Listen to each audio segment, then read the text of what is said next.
Գյորջյան Կասկադ 60 ամիս փուլային վճարում բազմաթիվ առավելություններ։ Օգոստոսի 8-ին ըստ այս փաստաթղթի բովանդակության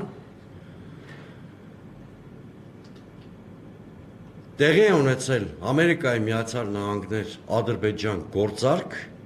կամ Թրամփ-Ալիև գործարք, որտեղ Նիկոլ Փաշինյանը բուտաֆորիայի դեր է կատարել։ Հիմա արդյոք թրիփը կարող է նպաստել Հարավային Կովկասում կայուն խաղաղության։ Իմ սուբյեկտիվ ընկալմամբ ոչ։ Նախ մեծ խնդիր է թրիփը այս ձևով կարող է իրականություն դառնալ, թե չէ, անկախ ընդունված համատեղ հայտարարությունից եւ հռչակագրից, որովհետեւ եթե մի նախագիծ բխում է աշխարհաքաղաքական կոնկրետ կենտրոնների շահերից եւ հակադրության մեջ է մտնում այլ կենտրոնների շահերի հետ, միշտ մեծ է հավանականությունը, որ անտեսված շահեր ունեցող աշխարհաքաղաքական կենտրոնները խանգարելու են դրա իրականացմանը։ Ճիշտ այնպես, ինչպես նույն իմացած պատճառով իրականություն չդարձավ նոյեմբերի 9-ի եռակողմ հայտարարության 9-րդ կետը, որտեղ այդ կարգավորումներ բխում էր Ռուսաստանի Դաշնության շահերից եւ հակադրության մեջ էր մտնում Արևմուտքի մեր գործընկերների ստրատեգիական շահերի հետ։ Սա որ առաջին հերթին աշխարհաքաղաքական նախագիծ է եւ ոչ թե տնտեսական կամ ներդրումային փաթեթ, ինչպես փորձում է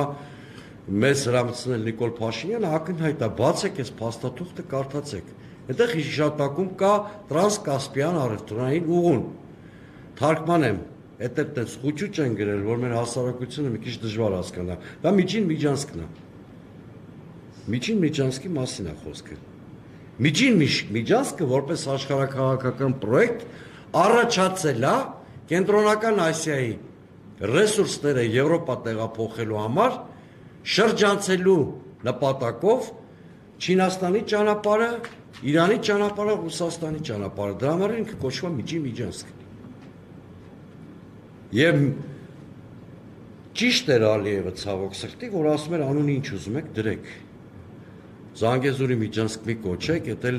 նախընտրական բոնուս Նիկոլ Փաշինյանին։ Կոչեք թրիփ կամ թրիփի ու չգիտեմ ինչի անտառ, կամ կուզեք Նիկոլ Փաշինյանի համար ճանապարհ կոչեք։ Դրանից բովանդակությունը կամ էությունը կամ թրիփի շահագործման պայմանները չեն փոխվում։ Բովանդակությունը նույնն է։ Այսպիսով ես ուզում եմ արձանագրել, որ թրիփը նախագիծ այս տեսքով էապես սահմանափակում է Հայաստանի Հանրապետության ինքնիշխանությունն ու իրավազորությունը եւ ես կարծում եմ թրիփը այս պարագայում անհրաժեշտություն ունի համաժողովրդական հարակվեի ճանապարհով ընդունվելու, որովհետեւ կրկնում եմ, էապես սահմանափակում է Հայաստանի ինքնիշխանության եւ իրավազորության բաղադրիչը։ Եթե չեմ սխալվում, սահմանադրության, եկեք չհամարձակվեմ հոդվածը նշեմ, որտեղ կարող սխալվեմ։ Սահմանադրության հոդված կա այդպիսին, որ այն կարգավորումները, որոնք հանգեցնում են տարածքային ամբողջականության փոփոխության կամ ինքնիշխանության սահմանափակման, ենթակա են կարգավորման համաժողովրդական կամ արտահայտության կամ հանրակրվեի միջոցով։ Հիմա դուք կարող եք հարց տալ, արդյոք Հայաստանը պիտի դիմանա թրիփին։ Ցավոք սրտի Հայաստանը այդ ռեսուրսն ու պոտենցիալը չունի։ Մենք չենք կարող մեզ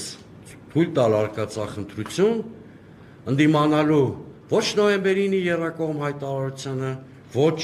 թրիփին, որտեղ այդպիսով մենք կարող ենք մեծապես վտանգել մեր շատ առանցքային գործընկերների Ռուսաստանի կամ մի դեպքում մյուս դեպքում Միացյալ Նահանգների հետ հարաբերությունները դրանից բխող կատաստրոֆիկ ռիսկերով։